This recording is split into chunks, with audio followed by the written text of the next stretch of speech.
انتقاد المهدي المنجرة للسلطة وللأحزاب لم يمنعه من المرور ولو لماما في معابر السلطة. كان ذلك في عام 59 حين عينه الملك الراحل محمد الخامس مديرا عاما للإذاعة الوطنية، ثم أصبح فيما بعد ممثلا للمغرب في الأمم المتحدة.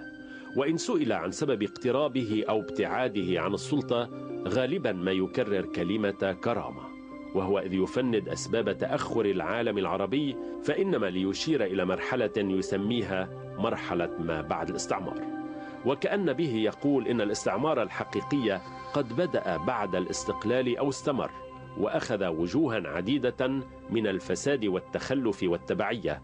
ولذلك فإن المهدي المنجرة دعا إلى العلم والمعرفة حلا لدول العالم النامي. أنا عندي تحليل فيما يخص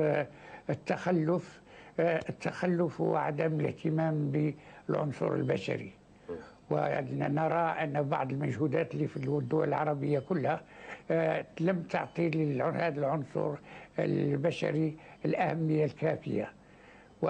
وبعد ذلك مسألة البحث العلمي في نفس الإشكالية.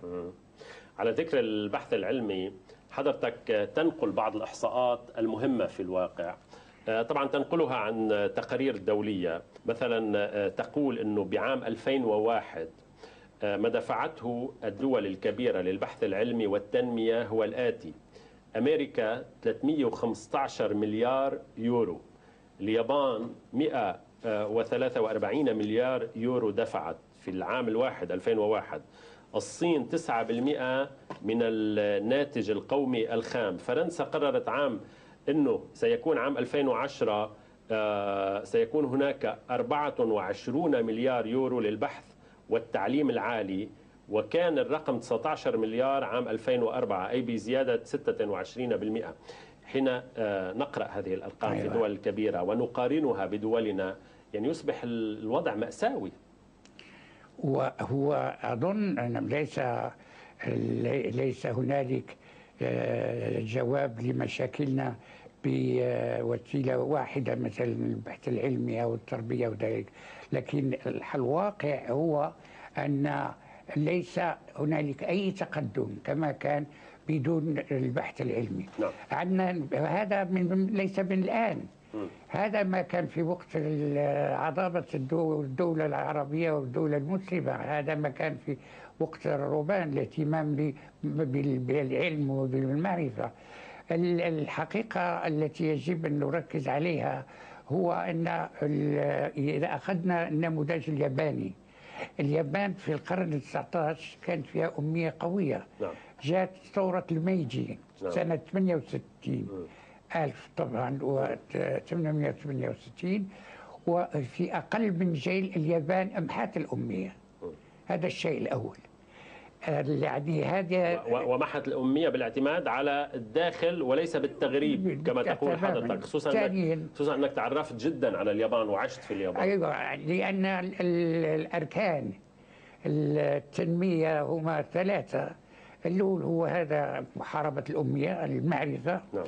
الثاني هو الدفاع عن اللغة. بالضبط. تعرف أن اليابان لما صارت تعليم، صارت ألفاظ جديدة، صارت معالم، بدأ عملت ميزانية خاصة باهظة لترجمة كل شيء إلى اليابان، اللغة. العالم الثالث هو البحث العلمي. ولما تجمع بهذا الثلاث، في الواقع اللي يجمع ما بعضهم بعض، كل واحد منهم يدافع عن قيام البلاد وتاريخها وماضيها ومستقبلها. من بحر معرفته يمكن للمفكر المغربي المهدي المنجرة أن يسوق مئات التعريفات لأي كلمة أو عبارة مستخدمة في الفكر والفلسفة والسياسة. وبيديه الراجفتين بفعل العمر والمرض كان المهدي المنجرة يقلب لنا كتبه ويشرح ظروف كل كتاب. عناوين كثيرة لمراحل كثيرة، منها ما يشير إلى حرب الحضارات، ومنها ما يركز على قيمة القيم، ومنها ما يضع الإصبع على الإهانة حثا للكرامة، ومنها خصوصا ما يتعلق فلسطين العزيزة على قلب المنجرة. إذا نحن لن نهزم إسرائيل إلا بالتوحيد والتلاحم القيادة والشارع العربيين عبر مصداقية السلطة المخلصة لشعوبها وليس لمستعمرين، عبر المشاركة الشعبية والديمقراطية الفعالة، عبر انتخابات نزيهة واحترام القيم والحريات والتمسك بالهوية، عبر الاهتمام بالعنصر البشري والبحث العلمي وتشجيع الإبداع والخلق والاعتماد على الذات والكفاءات المحلية. لكن للأسف هذه المؤشرات ما تزال ضعيفة ولم تكتمل ملامحها بالمجتمع العربي الحالي بعد.